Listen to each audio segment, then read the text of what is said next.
Tidak jarang orang berkata begini, dulu ketika baru menjadi pengikut Kristus, doa-doa yang saya panjatkan kepada Tuhan selalu dikabulkannya dengan cepat.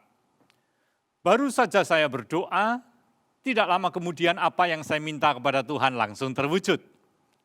Mulai dari urusan yang remeh sampai kepada hal-hal yang besar, jawaban Tuhan datang dengan cepat. Kunci mobil saya hilang, saya berdoa, tidak sampai 10 menit, kemudian kunci itu sudah ditemukan kembali. Rumah yang sudah lama tidak terjual, pagi saya berdoa, sore sudah ada orang yang datang dan menyatakan minat untuk membeli rumah yang hendak saya jual itu. Tetapi sekarang, sesudah saya cukup lama menjadi pengikut Kristus dan aktif di dalam berbagai pelayanan, justru doa-doa saya tidak segera dikabulkan seperti di masa lalu. Anak saya sakit, sudah berbulan-bulan saya berdoa, namun sampai sekarang Tuhan tidak kunjung mengabulkannya. Kesehatan anak saya semakin menurun dan keuangan saya juga terganggu oleh karena biaya pengobatannya. Apa yang salah dengan semua ini? Pernahkah Bapak, Ibu, saudara-saudari bertanya seperti itu? Memang menanti merupakan kurun waktu yang tidak menyenangkan. Entah itu menanti di dalam antrian saat akan check-in di bandara, menanti kedatangan seseorang yang kita harapkan, termasuk menanti di ruang tunggu dokter gigi. Biasanya ruang tunggu dokter gigi dilengkapi dengan majalah-majalah lama yang agak kumal, karena sudah ratusan kali dibaca oleh para pasien. Sementara duduk menunggu, Anda mendengar dari dalam ruang praktek dokter suara bor gigi. Ngiu, ngiu, ngiu. Siapa di antara Anda yang menikmati waktu-waktu seperti itu? Tidak ada, bukan? Bagi kebanyakan orang, menanti merupakan suatu masa yang sangat tidak nyaman. Termasuk di dalam hal ini yaitu menanti jawaban Tuhan terhadap doa yang kita panjatkan kepadanya. Kitab Mazmur berulang-ulang mencatat pertanyaan dari pemazmur kepada Tuhan, berapa lama lagi Tuhan? Berapa lama lagi aku harus menanti sampai Engkau mengabulkan doaku? Pertanyaan yang selain dicatat di dalam kitab Mazmur juga pernah diajukan oleh Nabi Habakuk. Seperti yang dicatat di dalam kitab Habakuk. Seperti uraian khotbah di dalam ibadah pada minggu yang lalu. Habakuk adalah seorang nabi yang melayani di negeri Yehuda. Yaitu di saat negeri itu berada di ambang pintu keruntuhannya. Sedangkan negeri Israel yang terletak di utara Yehuda telah dikalahkan oleh kerajaan Asyur 100 tahun sebelumnya. Ketika Habakuk menulis kitabnya, saat itu penyembahan berhala dan ketidakadilan sedang merajalela di seluruh Yehuda.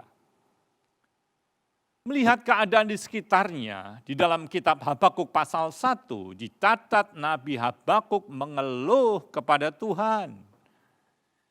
Dia bertanya, berapa lama lagi aku harus menunggu sampai Engkau mengabulkan doaku?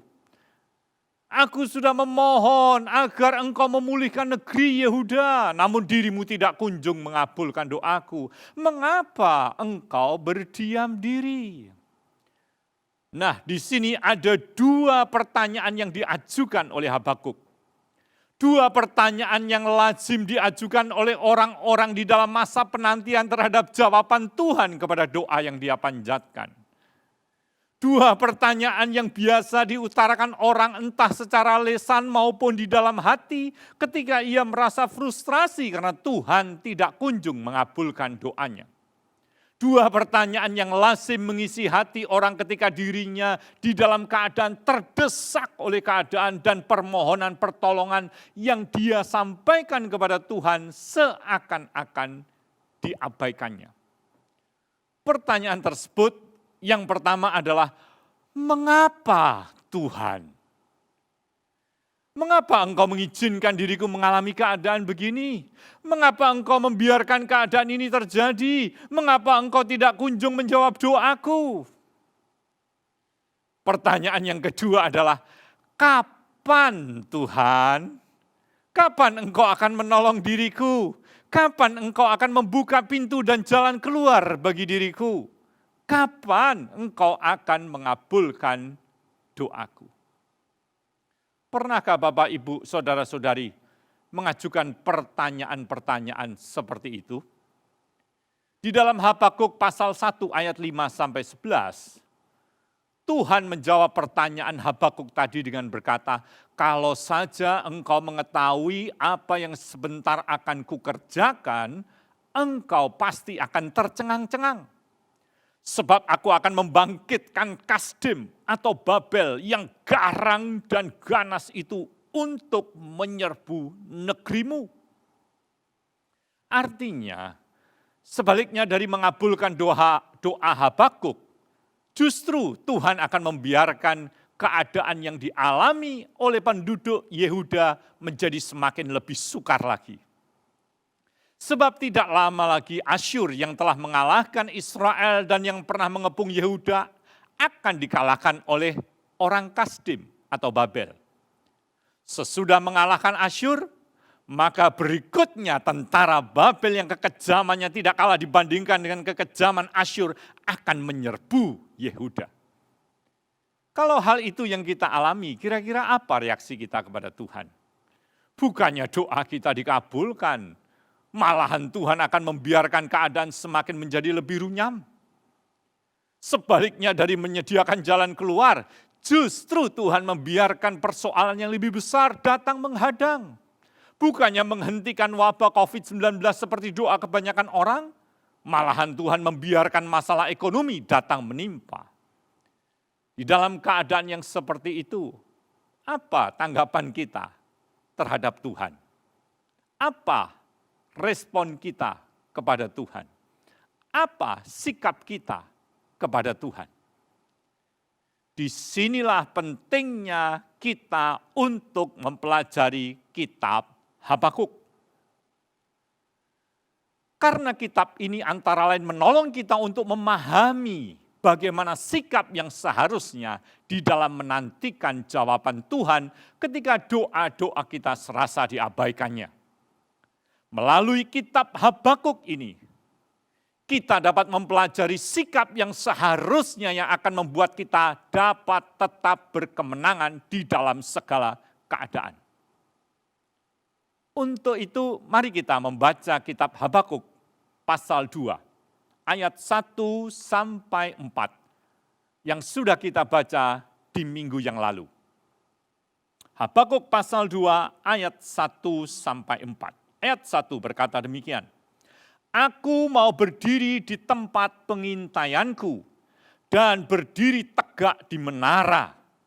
Aku mau meninjau dan menantikan apa yang difirmankannya kepadaku dan apa yang akan dijawabnya atas pengaduanku. Menarik sekali. Sebaliknya dari bersikap marah kepada Tuhan karena doa-doanya tidak juga kunjung dikabulkan, di ayat 1 ini dicatat bahwa Habakuk tetap berharap serta menantikan jawaban dari Tuhan terhadap pengaduan yang dia sampaikan kepadanya.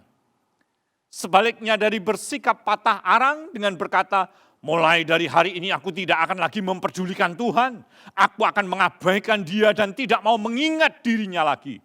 Justru di ayat 1 ini, Habakuk berkata, aku mau menantikan apa yang difirmankannya kepadaku. Bukannya berkata, apabila Tuhan tidak juga kunjung menjawab doaku, untuk apa aku harus memberikan perhatian kepadanya? Justru di ayat 1 ini Habakuk berkata bahwa ia hendak menantikan apa yang akan menjadi jawaban Tuhan terhadap keluhan yang dia sampaikan kepadanya. Sekarang mari kita lihat tanggapan Tuhan terhadap sikap Habakuk di dalam menantikan jawabannya tersebut. Mari kita baca ayat 2-4. Lalu Tuhan menjawab aku demikian, tuliskanlah penglihatan itu dan ukirkanlah itu pada loh-loh, supaya orang sambil lalu dapat membacanya. Sebab penglihatan itu masih menanti saatnya, tetapi ia bersegera menuju kesudahannya dengan tidak menipu. Apabila berlambat-lambat, nantikanlah itu.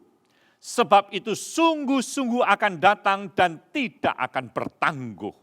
Sesungguhnya orang yang membusungkan dada tidak lurus hatinya. Tetapi orang yang benar itu akan hidup oleh percayanya. Ayat-ayat yang baru saja kita baca ini menjelaskan kepada kita tentang bagaimana seharusnya kita bersikap di dalam menantikan jawaban Tuhan terhadap doa-doa kita. Sikap yang mengakibatkan kita dapat melewati masa penantian bukan di dalam rasa frustrasi, namun di dalam keyakinan dan pengharapan yang tidak akan mengecewakan. Sikap seperti yang ada di dalam diri Habakuk ini, yang mengakibatkan di dalam Habakuk pasal yang ketiga ayat yang ke-19 ditulis bahwa Tuhan membuat dirinya mampu berjejak di atas bukit-bukit persoalan yang dia hadapi.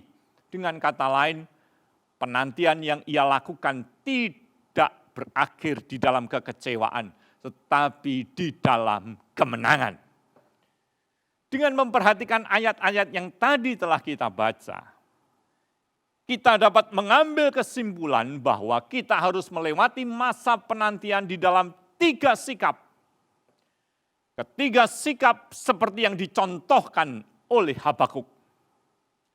Yang pertama, yaitu memandang bahwa masa penantian sebagai masa untuk mendengar pesan Tuhan. Artinya, sebaliknya dari bersikap menutup hati terhadap Tuhan, justru kita harus semakin bersikap terbuka kepadanya. Bukannya berkata, kalau Tuhan tidak juga kunjung mengabulkan doa-doaku, untuk apa aku harus berharap bahwa Dia akan memperhatikan diriku dan berbicara kepadaku? Justru kita harus semakin mendekatkan diri kepadanya melalui doa.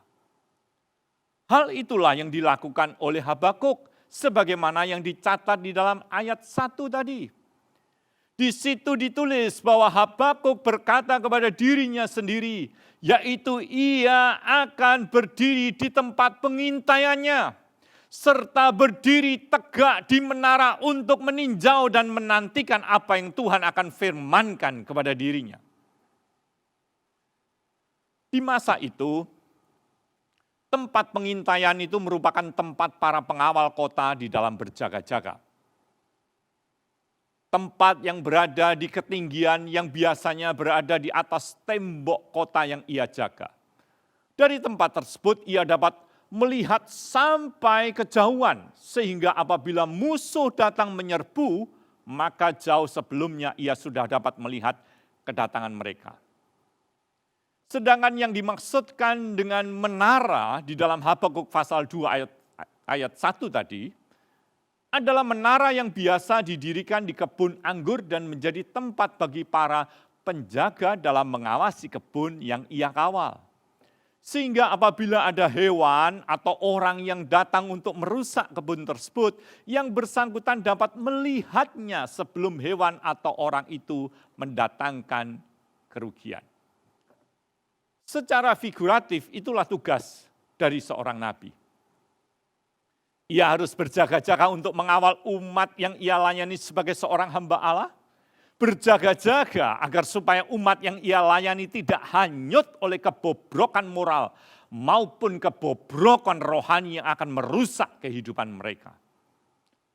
Untuk itu yang bersangkutan harus senantiasa berada di dalam keadaan waspada dan membuka telinga terhadap suara Tuhan yang memberi peringatan kepada umatnya. Sikap berjaga-jaga tersebut yang dikatakan oleh Tuhan Yesus di dalam Lukas pasal yang ke-21 ayat 36 harus dilakukan oleh para pengikutnya dengan senantiasa berdoa. Berarti sebaliknya dari berhenti berdoa karena menganggap doa yang bersangkutan tidak juga kunjung dikabulkan oleh Tuhan, maka inilah yang dilakukan oleh Habakuk, yaitu ia harus lebih sungguh-sungguh lagi di dalam berdoa. Sebaliknya dari merasa kecewa dan berkata, buat apa saya berdoa? Inilah yang dilakukan oleh Habakuk, yaitu dia semakin lebih tekun di dalam berdoa. Memang kebanyakan orang ketika doanya tidak kunjung dijawab oleh Tuhan, dia akan menjadi kecewa dan berhenti berdoa. Hal itulah yang dikemukakan oleh seorang kepada John Newton, hamba Tuhan yang dikenal sebagai penggubah lagu Amazing Grace yang sangat legendaris itu. Hamba Tuhan yang melayani sebagai seorang gembala dari gereja Anglikan di Lombard Street, kota London, 2 abad yang silam. Kepada John Newton, orang tadi berkata begini, saya akan berhenti berdoa karena saya tidak mendapat apapun dari doa-doa yang saya panjatkan. Menanggapi pertanyaan orang tersebut, John Newton menjawab begini, memang bisa jadi engkau tidak mendapat apapun dari doa-doa yang engkau panjatkan. Tetapi engkau juga tidak akan mendapat apa-apa kalau engkau tidak berdoa. Artinya bukan berarti karena kita tidak berdoa maka Tuhan akan mengabulkan keinginan hati kita. Perlu kita pahami, yaitu dengan tidak lagi mau berdoa, kita karena beranggapan bahwa Tuhan itu mengabaikan permohonan kita, maka bukan berarti Tuhan akan segera mengabulkan keinginan kita. Singkat kata, dengan berhenti berdoa tidak berarti maka doa-doa kita akan dijawab oleh Tuhan. Oleh sebab itu, kalaupun Tuhan tidak kunjung menjawab doa kita, inilah yang perlu kita lakukan, yaitu terus berdiri di tempat pengintaian dan berada di menara penjagaan. Artinya janganlah berhenti berdoa dan bukalah hati untuk mendengar pesan yang ia ingin sampaikan kepada diri kita. Sebab dengan mengizinkan kita melewati masa penantian, sesungguhnya Tuhan hendak berbicara kepada kita. Tuhan tidak pernah bertindak tanpa tujuan. Kalau Tuhan meminta kita menantikan jawabannya, hal tersebut bukan karena dia sedang berbuat iseng. Kalau Tuhan tidak segera menjawab doa kita, bukan karena ia sedang mempermainkan kita, bukan. Namun karena melalui masa penantian tersebut, Tuhan bermaksud menyampaikan pesannya kepada diri kita. Pesan dari Tuhan yang bersifat jauh lebih penting daripada sekedar jawaban terhadap doa-doa kita. Oleh sebab itu, sebagaimana yang dicatat dan dilakukan oleh Habakuk di dalam pasal yang kedua ayat 1 tadi, di dalam masa menantikan jawaban Tuhan, inilah yang harus kita lakukan, yaitu bersikap terbuka kepada Tuhan, mencari kehendaknya di balik masa penantian yang kita lewati, serta membuka hati terhadap apa yang akan menjadi jawaban Tuhan terhadap pengaduan yang kita sampaikan kepadanya. Yang kedua, kita harus memandang masa penantian sebagai masa untuk membentuk kerendahan hati. Seringkali orang berkata begini, Tuhan berikan kepadaku kerendahan hati. Apa yang akan menjadi jawaban Tuhan? Apakah Tuhan akan berkata kepada malaikat yang ada di hadapannya, berikan kepada orang itu kerendahan hati? Dan akankah untuk menaati perintah itu sang malaikat tadi segera mengisi hati kita dengan 1 kilogram kerendahan hati dan sebagai akibat seketika itu juga kita menjadi orang yang rendah hati? Jelas tidak. Inilah yang akan Tuhan lakukan, yaitu mengizinkan kita melewati masa penantian. Sebab di dalam masa penantian tersebut Tuhan membuka mata kita untuk memahami siapa diri kita yang sesungguhnya dan siapa Tuhan yang sebenarnya. Di dalam masa penantian tersebut Tuhan menyadarkan kita bahwa sesungguhnya kita adalah makhluk yang terbatas dan Dia adalah pribadi yang kasih kuasa, hikmat dan kesetiaannya tidak terbatas. Di dalam masa penantian tersebut Tuhan mengingatkan akan keterbatasan kita dan ketidakterbatasan dirinya. Sehingga dengan demikian kita akan datang kepadanya dengan sikap tidak menyombongkan diri sendiri. Itu sebabnya di dalam Habakuk pasal yang kedua ayat yang keempat Tuhan berkata seperti demikian. Habakuk pasal 2 ayat 4. Sesungguhnya orang yang membusungkan dada tidak lurus hatinya, tetapi orang yang benar itu akan hidup oleh percayanya. Orang yang membusungkan dada adalah orang yang menyombongkan dirinya sendiri. Orang yang membusungkan dada di hadapan Allah adalah pribadi yang beranggapan dia adalah sang majikan, sedangkan Tuhan sekedar pegawai yang harus melaksanakan apa yang Ia perintahkan.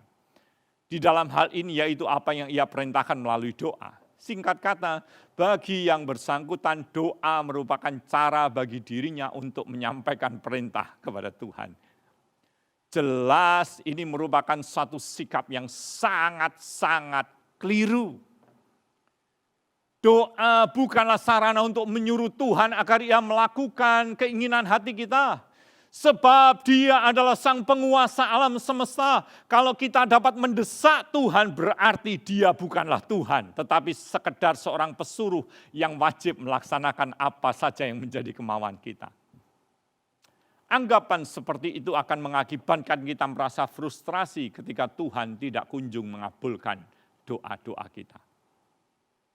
Sebaliknya, apabila kita percaya bahwa Tuhan adalah sang penguasa sejarah yang berdaulat, maka kita akan merendahkan hati kita dan menyerah kepada kehendak-Nya. Kita percaya apapun yang menjadi rencananya adalah selalu yang terbaik bagi diri kita. Karena hikmat-Nya tidak terbatas, karena kasih-Nya tidak berkesudahan. Kita percaya apapun yang kita alami sesungguhnya berada di dalam pengendalian Tuhan karena kuasa-Nya tidak terbatas. Kita percaya bahwa Dia pasti akan menjawab doa kita tepat pada waktunya. Karena Dia adalah pribadi yang setia. Untuk itu kita harus memahami bahwa antara kata tidak dengan kata tunggu merupakan dua hal yang berbeda. Apabila anak kita yang masih kecil meminta agar kita membelikan handphone untuk yang bersangkutan, tentu kita akan berkata kepadanya, tunggu, nanti ya. Artinya kita berkata kepada yang bersangkutan, tunggu sampai umurmu cukup baru aku akan membelikan handphone untukmu. Kita bukan berkata tidak atau menolak permintaannya, namun kita berkata tunggu. Sebaliknya di dalam hikmat, maksud saya begini, sebab di dalam hikmat yang ada di dalam diri kita sebagai orang yang dewasa, kita tahu kapan waktu yang tepat bagi si anak untuk memiliki sebuah handphone. Namun bagi si anak, bila ia belum mampu berpikir secara dewasa, maka kata tunggu tersebut acap kali ia artikan sebagai tidak. Sebagai akibatnya, ia akan menjadi marah kepada orang tuanya. Ia ngambek kepada orang tuanya. Bukankah hal seperti itu yang sering kita lakukan kepada Tuhan? Ingat, di dalam masa penantian sesungguhnya Tuhan hendak berbicara kepada kita. Kalau Dia berkata, tunggu, janganlah kita mengartikannya sebagai tidak. Sebaliknya di dalam kerendahan hati kita berkata kepada Tuhan, Tuhan, jadilah kehendak-Mu dalam diriku. Karena aku yakin kehendak-Mu selalu yang terbaik bagi hidupku. Nah, sekarang yang terakhir, yang ketiga. Kita harus memandang masa penantian sebagai masa untuk menyatakan ketaatan. Sebab bukti dari kerendahan hati dan iman adalah ketaatan.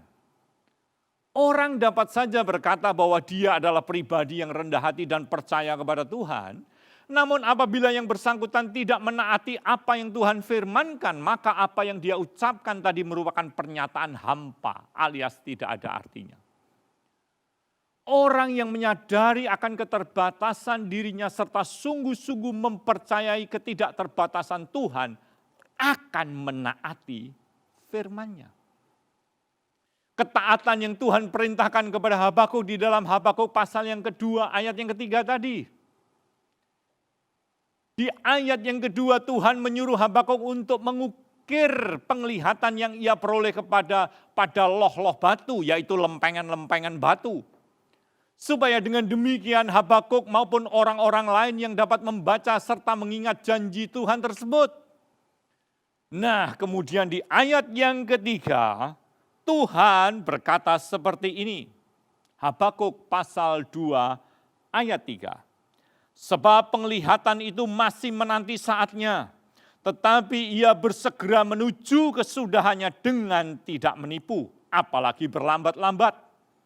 Nantikanlah itu, sebab itu sungguh-sungguh akan datang dan tidak akan bertangguh. Saya ulangi, apabila berlambat-lambat nantikanlah itu.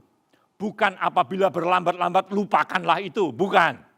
Tetapi apabila berlambat-lambat nantikanlah itu. Itulah ketaatan. Saya ulangi, itulah wujud dari ketaatan. Selanjutnya Tuhan memberi alasan mengapa Habakuk harus menantikan penggenapan dari janjinya. Yaitu sebab itu sungguh-sungguh akan datang dan tidak akan bertangguh.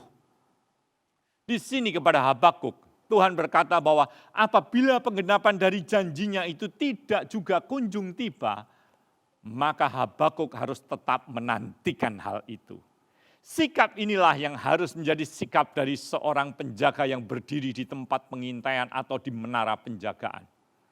Yaitu terus menanti dalam sikap waspada apapun yang sedang terjadi dan apapun yang ia rasakan. Kalaupun ia merasa lelah, kalaupun ia mengantuk, bahkan bila ia merasa bosan, yang bersangkutan harus tetap berjaga-jaga. Artinya di dalam ketaatan ia harus tetap melaksanakan tugasnya. Seperti halnya seorang security yang bertanggung jawab terhadap tugasnya di dalam menjaga sebuah komplek perumahan di malam hari. Walau saat itu udara terasa dingin, apalagi jika hujan, dan mata terasa mengantuk berat, namun yang bersangkutan tetap harus menjalankan tugasnya di dalam mengontrol dan menjaga area yang menjadi tanggung jawabnya. Seorang penjaga tidak boleh membiarkan perasaan hati dan keadaan di sekitarnya mendikte sikap dirinya. Apapun yang terjadi, apapun yang ia rasakan, dia harus tetap setia menaati tugas yang dia pikul, yaitu berjaga-jaga dan menanti dengan sikap bertanggung jawab. Tindakan seperti itulah yang Tuhan perintahkan kepada Habakuk untuk ia lakukan. Menanti dalam ketaatan walaupun seakan-akan penggenapan dari janji Tuhan itu datang berlambat-lambat. Tetap berdiri dan berjaga-jaga di tempat pengintaian walaupun jawaban dari Tuhan tidak kunjung datang. Tetap berdiri dengan tegap di menara penjagaan walaupun seakan-akan Tuhan tidak kunjung mengabulkan doanya. Tetap berdoa di dalam ketaatan, di dalam pengharapan, dan di dalam iman di masa penantian. Apabila di saat ini Bapak, Ibu, Saudara-saudari sedang berada di dalam masa penantian, apabila sementara Anda mendengar uraian firman Tuhan ini, Anda merasa bahwa Tuhan tidak juga kunjung menjawab doa Anda. Bahkan merasa keadaan yang sedang Anda hadapi semakin bertambah sukar, tetaplah bertahan. Jangan menyerah. Jangan biarkan perasaan dan keadaan di sekitar Anda melemahkan hati Anda. Pegang firman Tuhan. Di dalam Habakuk pasal yang kedua ayat yang keempat tadi yang berkata, orang yang benar itu akan hidup oleh percayanya. Pegang firman Tuhan di dalam Habakuk pasal 2 ayat yang ketiga, yaitu apabila berlambat-lambat nantikanlah itu. Sebab itu sungguh-sungguh akan datang dan tidak akan bertangguh. Hendaknya masa penantian ini membuat kita semakin bertambah peka terhadap suara Tuhan. Karena kita semakin dekat dengan dirinya. Hendaknya masa penantian ini membuat kita semakin bertumbuh di dalam kerendahan hati. Karena kita menyadari akan keterbatasan diri kita sendiri. Dan mempercayai ketidakterbatasan dari kasih, kuasa, hikmat, dan kesetiaan Tuhan. Hendaknya masa penantian ini membuat kita semakin hidup di dalam ketaatan kepada Tuhan. Sebab kita yakin ketaatan kita kepadanya tidak akan sia-sia. Namun semuanya itu akan membuahkan mujizat Tuhan dalam kehidupan kita. Dengan demikian kita dapat tetap teguh di masa sukar. Stay strong in tough time. Sebentar saya akan berdoa bagi Bapak, Ibu, Saudara-saudari. Bawa semua beban dalam hidupmu kepada Tuhan. Dia pasti akan menggenapi janjinya tepat pada waktunya. Dan menjadikan segala sesuatu indah seperti rancangannya. Sebelum saya berdoa, kita akan terlebih dahulu menaikkan satu pujian kepada Tuhan. Mari kita datang kepadanya di dalam iman. Datang kepada Tuhan Yesus yang setia itu dengan merendahkan hati di hadapannya. Dan kita berseru, Tuhan Yesus, Allah Khalik langit dan bumi, kasihanilah aku. Seruan yang tidak akan pernah diabaikannya. Seruan yang akan dijawabnya tepat pada waktunya. Bagi Tuhan tak ada yang mustahil. Bagi Tuhan tak ada yang tak mungkin. Mujizatnya disediakan bagiku. Ku diangkat dan dipulihkannya. Bagi Tuhan tak ada yang mustahil. Bagi Tuhan tak ada yang tak mungkin. Mujizatnya disediakan bagiku. Ku diangkat dan dipulihkannya. Ku diangkat dan dipulihkannya. Ku diangkat dan dipulihkannya. Benar Tuhan, bagimu tidak ada perkara yang mustahil. Apa yang kelihatan mustahil bagi kami, tidaklah demikian bagimu. Kami percaya bahwa Engkaulah satu-satunya Tuhan, Sang penguasa sejarah kehidupan yang berdaulat atas seluruh ciptaanmu. Roda kehidupan alam semesta ini bergulir di dalam kontrol dan kendalimu. Walaupun kami tidak mampu untuk memahami sepenuhnya karena keterbatasan diri kami.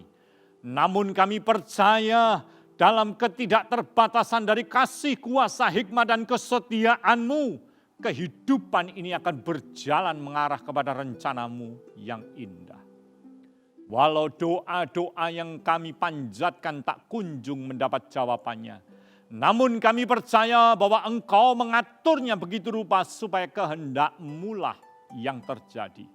Sebab kehendak-Mu selalu yang terbaik bagi kami, ya Tuhan. Berjalan mengikuti kehendak-Mu, menyadarkan kami akan kehadiran-Mu yang menyertai kami. Dalam penyertaan-Mu kami merasakan damai sejahtera yang melampaui segala akal, walau di tengah badai. Bersama dengan-Mu kami dapat melewati musim demi musim kehidupan, serta mengakhirinya dalam kemenangan. Tuhan Yesus, ubahlah sikap hati kami, agar dapat memahami maksud dan rencana-Mu yang mulia. Oleh karena itu apabila saat ini kami sedang dalam masa penantian terhadap jawaban dari Tuhan, tariklah kami semakin mendekat kepadamu, supaya kami semakin bertambah peka terhadap suaramu. Kiranya masa penantian ini membuat kami semakin bertumbuh di dalam kerendahan hati, karena menyadari akan keterbatasan diri kami dan mempercayai ketidakterbatasan Tuhan. Melalui masa yang tidak mudah yang sedang kami lewati, Engkau membawa kami untuk semakin hidup di dalam ketaatan kepada kehendak-Mu. Sebab kami yakin bahwa hidup di dalam ketaatan kepadamu tidak akan pernah sia-sia, namun akan membuahkan mujizat Tuhan bagi hidup kami. Dengan demikian kami dapat tetap teguh di masa sukar. Stay strong in tough time. Jemaat yang Tuhan kasihi, angkatlah tangan dan terimalah berkat Tuhan. Tuhan menghadapkan wajahnya dan menunjukkan jalan kehidupan kepadamu. Tuhan menyinari engkau dengan cahaya wajahnya dan memerintahkan berkat-Nya untuk memelihara hidupmu. Tuhan memberkati engkau dengan kebaikan-Nya, sehingga apa saja yang engkau perbuat, dibuatnya berhasil. Diberkatilah rumah tanggamu dengan kesejahteraan. Diberkatilah anak cucumu dengan keperkasaan. Diberkatilah keluar dan masukmu dari sekarang sampai selama-lamanya. Di dalam nama Tuhan Yesus Kristus, Allah Khalik langit dan bumi, Tuhan semesta alam, Allah Sang Penguasa sejarah kehidupan, saya berdoa. Amin.